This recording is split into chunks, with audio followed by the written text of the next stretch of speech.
Bismillahirrahmanirrahim. Assalamualaikum warahmatullahi wabarakatuh.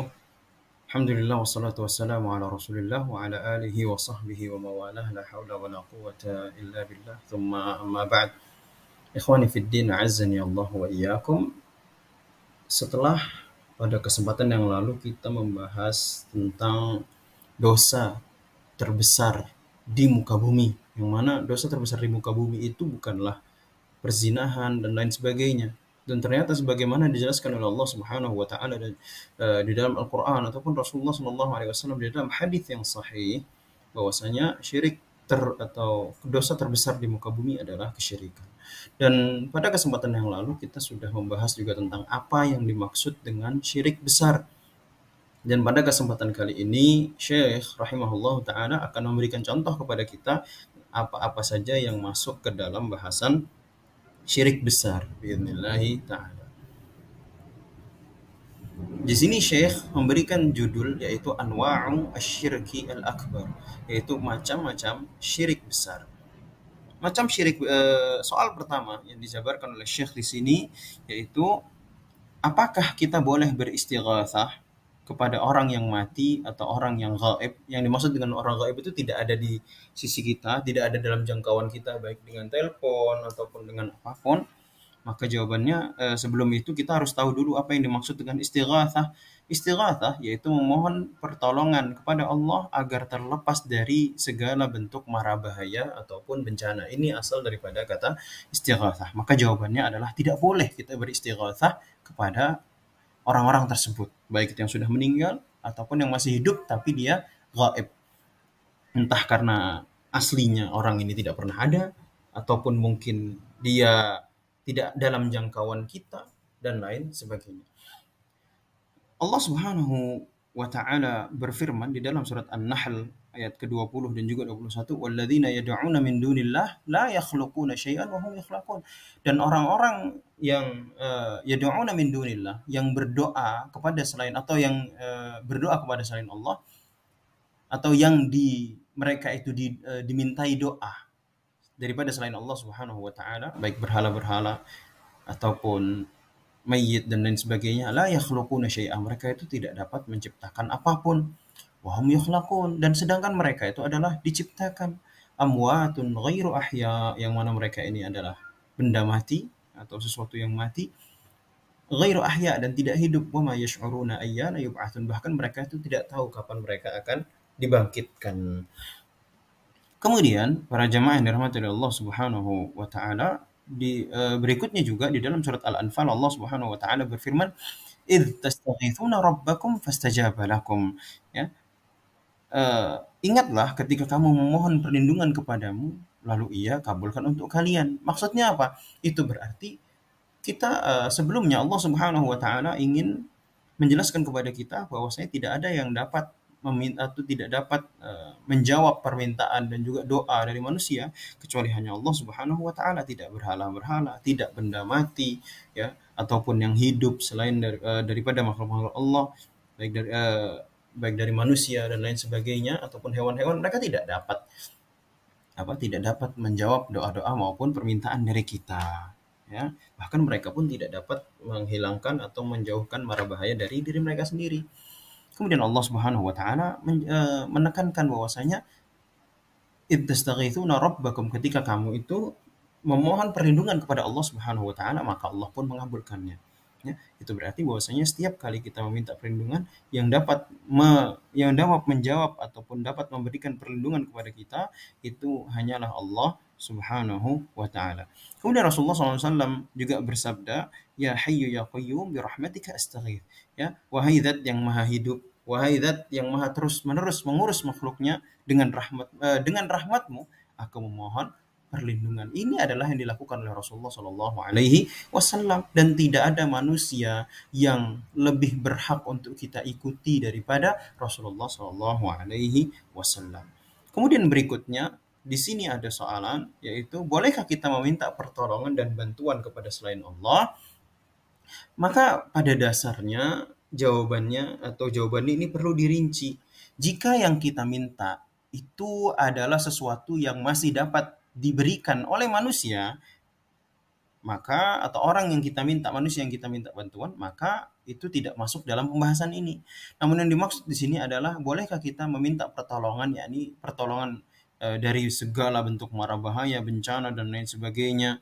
Kemudian juga kita meminta bantuan atas segala apapun yang sedang kita usahakan dan lain sebagainya, maka kita tidak boleh meminta pertolongan dan bantuan kepada selain Allah Subhanahu wa taala. Karena Allah Subhanahu wa taala berfirman, "Iyyaka na'budu wa iyyaka nasta'in." Bahkan ayat ini selalu kita baca di setiap salat kita, ya. Iyyaka na'bud, hanya kepadamu lah kami beribadah, wa iyyaka nasta'in, dan hanya kepadamu lah kami meminta pertolongan. Yakni dengan catatan ini adalah dalam hal-hal yang itu tidak bisa dipenuhi kecuali hanya oleh Allah Subhanahu wa taala. Kemudian Rasulullah Shallallahu alaihi wasallam bersabda, Rasulullah SAW bersabda, "Idza sa'alta fas'alillah." Kalau engkau meminta, mintalah kepada Allah. Yakni dalam hal-hal yang manusia tidak bisa memenuhi permintaan kita. Wa idza sta'anta, dan kalau kamu minta pertolongan, fasta'in billah, maka mintalah pertolongan kepada Allah Subhanahu wa taala. Kemudian soalan berikutnya, bolehkah meminta pertolongan kepada orang yang masih hidup? Maka jawabannya boleh kita meminta bantuan pertolongan kepada mereka yang masih hidup dengan catatan bahwasanya bantuan atau pertolongan yang diminta masih dalam batas kemampuan mereka. Ya, karena Rasulullah Shallallahu Alaihi Wasallam, karena afwan di sini ada kesalahan. Allah Subhanahu wa taala berfirman, "Wa ta'awanu 'alal birri wat taqwa," dan saling tolong menolonglah kalian dalam kebaikan dan juga ketakwaan. Sedangkan di dalam hal-hal yang itu di luar daripada batas kemampuan manusia, maka itu tidak boleh diminta kecuali hanya kepada Allah Subhanahu wa taala. Kemudian pertanyaan berikutnya adalah, bolehkah kita bernazar kepada selain Allah? Sebelum kita lanjut kepada pembahasan ini, kita harus tahu terlebih dahulu apa yang dimaksud dengan nazar. Nazar adalah mewajibkan kepada diri sendiri suatu perkara yang sebenarnya itu tidak wajib. Contoh, ya maksudnya di luar daripada kewajiban kita, bukan berkaitan dengan sholat 5 waktu, bukan dengan berkaitan dengan puasa di bulan Ramadan dan lain sebagainya. Ya, jadi nazar, ya, nazar ataupun nazar, ya, nazar ya pakai za, itu mewajibkan kepada diri sendiri suatu perkara yang sebenarnya tidak wajib. Contoh, ketika seseorang berkata, "Aku bernazar demi Allah, jika ujian kali ini aku lulus, aku akan berpuasa Senin Kamis secara rutin selama setahun ke depan." Ya, sebenarnya puasa Senin Kamis ini bukan sesuatu yang wajib, bahkan adalah sunnah. Tapi ketika dikaitkan dengan sesuatu, misalkan kalau aku lulus maka aku akan melakukannya, berarti dia mewajibkan puasa Senin Kamis kepada dirinya, dan ini disebut sebagai nazar. Dan di sini para ulama menjelaskan bahwa nazar itu ada dua macam. Yang pertama adalah nazar mu'allaq, yaitu untuk memperoleh manfaat tertentu. Contohnya, jika Allah sembuhkan penyakit ini, maka aku akan bersedekah sebesar 1 juta setiap bulan. Contoh. Ya, jadi apa yang hendak atau suatu kewajiban yang dia wajibkan kepada diri sendiri itu berkaitan dengan sesuatu yang dia harapkan manfaatnya, seperti kesembuhan, kekayaan, kemenangan dan lain sebagainya. Kemudian yang kedua, yaitu nazar mutlak, yaitu nazar yang tidak ada maksud manfaat atau tidak dalam rangka memperoleh manfaat di dalamnya. Contoh, aku bernazar atas nama Allah, aku mewajibkan diriku untuk bersedekah senilai 1 juta setiap bulannya. Dan ini adalah bahasan tentang nazar secara umum. Apakah kita boleh bernazar kepada selain Allah? Maka jawabannya tidak boleh bernazar kecuali hanya untuk Allah Subhanahu wa taala saja.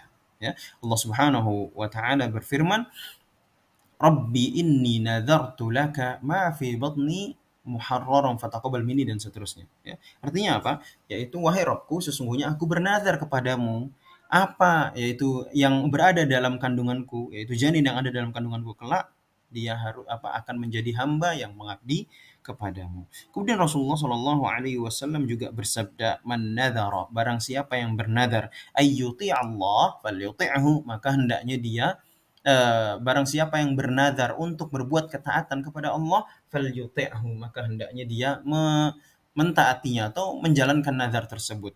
Wa man nadzara ay yu'siyahu, dan barang siapa bernazar untuk bermaksiat kepada Allah, seperti misalnya kalau aku begini maka aku akan melakukan A yang itu merupakan kemaksiatan, fala yu'sih, maka dia tidak boleh bermaksiat kepadanya, alias dia tidak boleh menjalankan nazar berupa kemaksiatan tersebut. Dan di sini ada catatan tentang nazar, ya. Yang pertama adalah bahwasanya hukum asal memulai, ya, catatan, hukum asal memulai nazar adalah haram berdasarkan sabda Nabi Shallallahu Alaihi Wasallam, la tanzuru, janganlah kalian bernazar, fa inna nazara, karena nazar itu la yughni minal qadar, tidak dapat menolak takdir sedikit pun. Ya, artinya apa? Kalau kita bernazar untuk agar mendapatkan sesuatu, bukan berarti nazar tersebut yang dapat merubah apa yang menjadi cita-cita kita. Ya, bukan berarti tadinya dia nggak dapat, kemudian jadi dapat. Tidak, nazar itu kata Rasulullah SAW tidak dapat merubah takdir walaupun sedikit. Ya, wa innama yustakhraju bihi minal bakhil. Akan tetapi nazar itu adalah amalan yang dikeluarkan dari orang yang medit ataupun pelit. Kemudian di sini ada catatan lainnya, itu yang kedua, bahwasanya nazar adalah ibadahnya orang pelit sebagaimana tadi sudah kita sebutkan dalam hadis riwayat Muslim. Kemudian dari Abdullah bin Umar radhiyallahu anhu, bahwasanya beliau radhiyallahu anhu berkata, nah Nabi sallallahu alaihi wasallam anin nazar. Nabi sallallahu alaihi wasallam melarang kita untuk bernazar, maksudnya Pak, untuk memulainya. Kemudian beliau sallallahu alaihi wasallam bersabda, innahu la yaruddu syai'a, karena nazar itu tidak dapat menolak apapun, tidak dapat merubah apapun, ya. Wa innama yustakhraju bihi minal bakhil, akan tetapi nazar itu senantiasa biasanya keluar dari orang yang pelit. Kok bisa seperti itu? Kayak contohnya misalkan ada orang bilang, kalau saya sembuh nanti saya akan sedekah. Itu berarti apa? Kalau dia tidak sembuh, dia tidak akan berbuat sedekah. Karena tidak ada fungsinya nazar kalau dia melakukan sesuatu yang sudah menjadi rutinitas, yang sudah menjadi rutinitasnya. Kemudian berikutnya adalah jika nazar sudah terucap. Nah, tadi kan kita katakan bahwasanya nazar itu memulainya haram.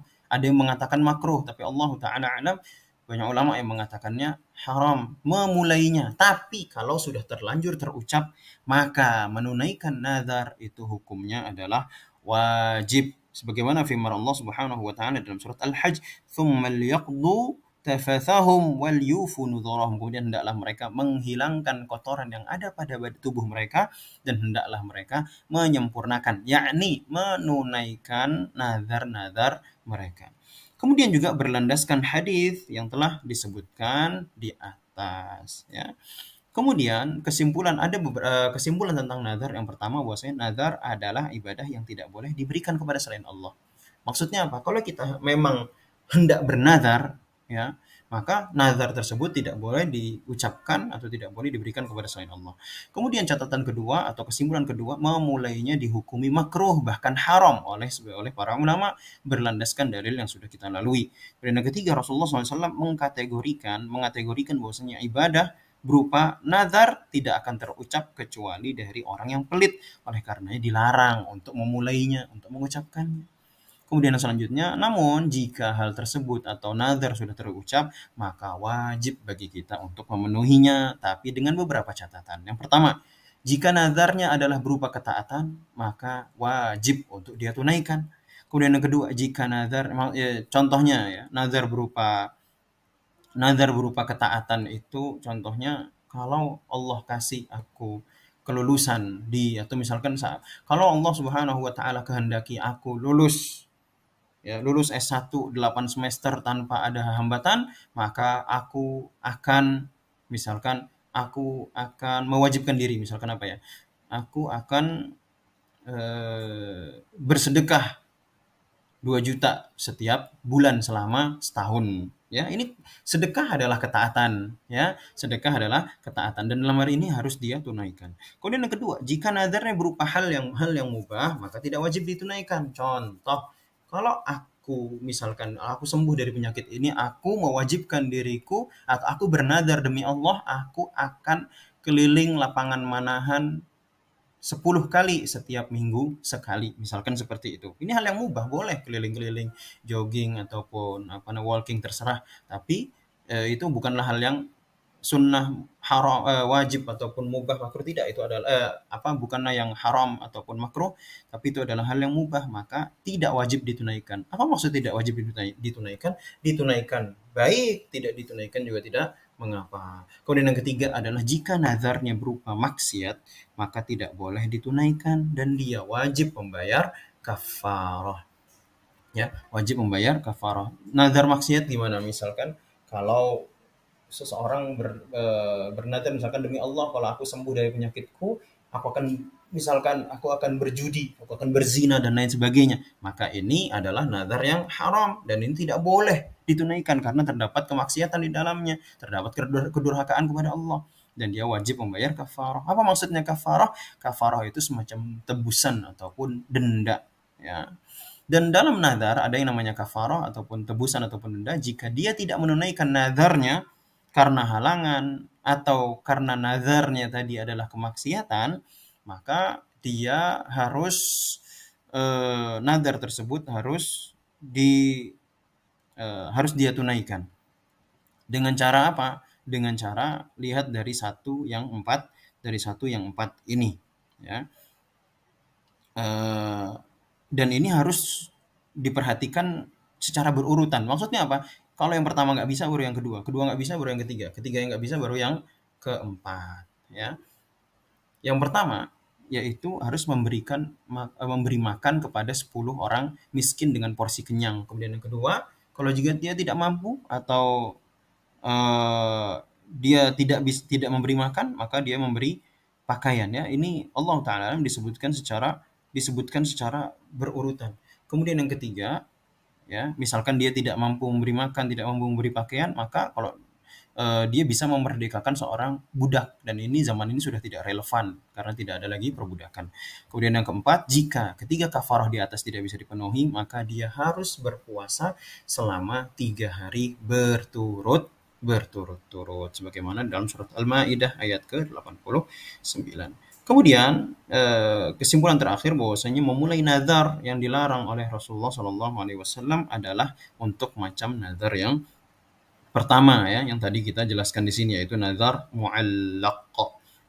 Sedangkan nazar mutlak itu tidak masuk dalam bahasan ini. Allahu taala a'lam. Kemudian berikutnya ada pembahasan hal yajuz dzabhu li ghairillah. Bolehkah kita menyembelih hewan untuk dengan niat selain Allah? Jawabannya adalah tidak boleh. Dalilnya adalah sebagaimana firman Allah Subhanahu wa taala, "Fashalli li rabbika wanhar." Dan salatlah kalian, ya, maka salatlah untuk Rabbmu dan menyembelihlah untuknya. Kemudian Rasulullah Shallallahu alaihi wasallam juga bersabda, semoga Allah laknat man dzabaha li ghairillah, yang menyembelih untuk selain Allah Subhanahu wa taala. Yang maksud untuk di sini adalah peruntukannya. Kalau yang misalkan kita menyembelih dengan menyebut nama Allah, maka ini kita berikan untuk Allah Subhanahu, kemudian kita berikan memang karena melakukan ketaatan kepada Allah dengan menyebut bismillah, maka ini inilah dzabah yang dibolehkan. Yang tidak boleh adalah ketika tidak disebutkan dengan nama Allah, atau meskipun disebut nama Allah tapi ini diberikan untuk sesembahan untuk sebagai sesajen bagi selain Allah Subhanahu, atau bagi sesembahan selain Allah Subhanahu wa taala, ya. Kemudian di sini dijelaskan bahwasanya metode menyembelih hewan yang dihalalkan itu ada 2 metode. Yang pertama adalah dzabah, yaitu menyembelih dengan cara menggorok leher hewan sampai urat dan pembuluh darahnya putus. Dan hewan-hewan yang didzabah antara lain kambing, sapi, dan yang sejenisnya yang lehernya tidak terlalu panjang. Sedangkan yang kedua adalah nahar, yaitu dengan menusukkan pisau yang tajam ke pembuluh darah baru kemudian diiris mengarah ke keluar. Hewan yang dinahar antara lain adalah onta, dan kalau misalnya ada jerapah berarti jerapah yang lehernya panjang-panjang. Allahu taala a'lam. Kemudian berikutnya, hal natufu bil kuburi litaqarrubi biha. Bolehkah kita melakukan tawaf di kuburan untuk ngalap berkah? Maka jawabannya tidak boleh bertawaf. Bertawaf itu hanya boleh di sekitar Ka'bah saja. Allah Subhanahu wa taala berfirman, wal yatawafu bil baitil atiq, ya, dan hendaknya mereka tawaf di Baitil Atiq, yaitu di Ka'bah saja. Rasulullah Shallallahu Alaihi Wasallam bersabda, "Man tafa bil baiti sab'an wa shalla rak'ataini." Barang siapa yang mengelilingi tawaf di sekitar Ka'bah sebanyak 7 kali, wa shalla rak'ataini, kemudian dia salat 2 rakaat, kana ka'itqi raqabah, maka itu seperti membebaskan seorang budak, ya. Jadi tawaf itu tidak boleh dilakukan kecuali hanya di sekeliling Ka'bah. Dan ketika kita mengelilingi Ka'bah untuk bertawaf, itu bukan karena kita itu menyembah Ka'bah, tidak, tapi karena berlandaskan perintah Allah Subhanahu wa taala, dan kita tidak boleh beribadah kecuali di sana ada perintahnya dari Allah Subhanahu wa taala sebagaimana yang lalu-lalu telah kita jelaskan. Kemudian, ma hukmu as-sihr? Apa hukum sihir? Ya, as-sihru minal kufri. Sihir adalah bentuk kekufuran. Qala ta'ala, Allah Subhanahu wa taala berfirman, "Walakinna syayatina kafaru yu'allimuna an-nasa as-sihra." Akan tetapi, ya, Nabi Sulaiman itu tidaklah kafir, ya, karena Nabi Sulaiman alaihi salatu wassalam dituduh telah melakukan kekufuran karena mengajarkan sihir. Itu tidak benar. Akan tetapi para syaitan itulah yang kafir karena mereka mengajarkan sihir kepada manusia. Kemudian Rasulullah Shallallahu Alaihi Wasallam bersabda, ya, ijtanibu as-sab'a al-mubiqat, jauhilah 7 hal yang dapat membinasakan. Di antaranya adalah asyirku billah, menyekutukan Allah di dalam beribadah, dan juga sihir. Ya, ini juga masuk ke dalam dosa besar. Berarti kita memperbantukan selain Allah untuk hal-hal yang itu sebenarnya tidak mampu untuk dilakukan. Dan memang sihir umumnya seperti itu, ya, melakukan hal-hal di luar nalar, di luar kebiasaan dan lain sebagainya. Kemudian, ikhwani fillah azani Allah wa iyyakum, pembahasan selanjutnya adalah bolehkah kita percaya kepada peramal dan dukun dalam hal-hal yang gaib? Tentunya kita, khususnya dari kalangan anak muda ataupun mungkin orang-orang tua, kita tidak asing dengan istilahnya ramalan ataupun melihat sesuatu yang gaib, ya, karena kadang-kadang peramal-peramal ini pun mempromosikan diri mereka di sosial media ataupun di televisi dan lain sebagainya. Sebenarnya boleh nggak sih kita percaya kepada peramal dan dukun dalam hal-hal yang gaib? Maka jawabannya kita tidak boleh percaya kepada mereka. Dan ini berlandaskan firman Allah Subhanahu wa taala, "Qul," katakanlah wahai Muhammad, "la ya'lamu man fis samawati wal ardi al-ghaiba illallah." Tidak ada satupun di langit maupun di bumi yang mengetahui kebaikan, yang mengetahui hal yang gaib kecuali hanyalah Allah Subhanahu wa taala saja. Kemudian Rasulullah Shallallahu Alaihi Wasallam juga bersabda, "Man ata arrafan," barang siapa yang mendatangi paranormal, au kahinan, ataupun dukun, fasadda, dukun di sini bukan dukun beranak ataupun dukun pijat, bukan, ya. Ini maksud di sini adalah dukun santet, dukun sihir dan sebagainya. Fasaddaqahu bima yaqul, kemudian dia benarkan, dia percayai ucapannya, faqad kafara bima unzila ala Muhammadin sallallahu alaihi wasallam, maka dia telah kufur terhadap apa-apa yang datang dari Rasulullah, dari Nabi Muhammad sallallahu alaihi wasallam, yakni berupa Al-Qur'an dan juga hadis-hadisnya, ya. Berarti kita tidak boleh percaya kepada mereka, ya. Percaya kepada mereka berarti adalah kufur kepada Allah, kufur kepada Rasulullah Shallallahu Alaihi Wasallam. Kemudian jemaah sekalian, yang berikutnya, ya, di sini insya Allah tidak akan lama lagi, ya, pembahasannya tidak lama lagi. Kita akan coba selesaikan agar materi kita cepat selesai, ya, biidznillah taala. Ya. Soal ke-15, apakah ada orang yang tahu perkara gaib? Jawabannya adalah tidak ada satupun yang tahu perkara gaib kecuali yang Allah Subhanahu wa taala perlihatkan. Dari siapakah mereka? Yaitu dari kalangan para rasul, para nabi, dan juga para rasul. Allah Subhanahu wa taala berfirman, ya. Allah Subhanahu wa taala berfirman, "Alimul ghaibi fala yuzhiru ala ghaibihi ahada." Ya. Allah Subhanahu wa taala adalah zat yang Maha mengetahui yang gaib, namun dia tidak perlihatkan kepada siapapun tentang hal tersebut, yaitu tentang hal yang gaib, illa man irtadha mir rasul, kecuali orang-orang yang Allah ridhai dari kalangan para rasul, ya, yang diridhai oleh Allah Subhanahu wa taala. Kemudian juga Rasulullah Shallallahu Alaihi Wasallam bersabda, "La ya'lamul ghaiba illallah." Tidak ada satupun yang mengetahui perkara yang gaib kecuali hanya Allah Subhanahu wa taala. Jadi ketika di sana ada orang yang mengaku mengetahui masa depan, mengetahui hal yang gaib, baik itu dia berkedok ahli dalam bidang ahli filsafat kah? Oh, kalau ini kayaknya enggak ya. Misalkan dia ahli astronomi, ahli perbintangan, atau dukun, atau mungkin dia mengaku sebagai ustadz, kiai, habib, dan sebagainya, maka kita tidak boleh percaya kepada mereka. Dan ketahui saja apa yang mereka ucapkan semuanya adalah kedustaan kepada Allah Subhanahu wa taala. Kemudian berikutnya adalah bolehkah menggunakan benang dan kalung untuk kesembuhan ataupun untuk tolak bala? Ya, di sini pertanyaan hal nalbisul khayta wal halqata lisyifa? Boleh nggak sih kita memakai kalung atau benang untuk kesembuhan, untuk tolak bala ya? Maka jawabannya kita tidak boleh menggunakannya karena Allah Subhanahu wa taala berfirman ya di sini wa iyyamsaskallahu bidurrin fala kashifa lahu illahu. Kalau Allah Subhanahu wa taala menghendaki mara bahaya, fala kashifa lahu illahu, maka tidak ada yang dapat menghilangkannya kecuali hanya Allah Subhanahu wa taala. Kemudian juga Rasulullah sallallahu alaihi wasallam bersabda amma innaha la taziduka illa wahna. Ketahuilah bahwasanya jadi suatu ketika Rasulullah SAW itu berjumpa dengan seseorang yang memakai kalung ataupun memakai gelang di tangannya untuk tolak bala.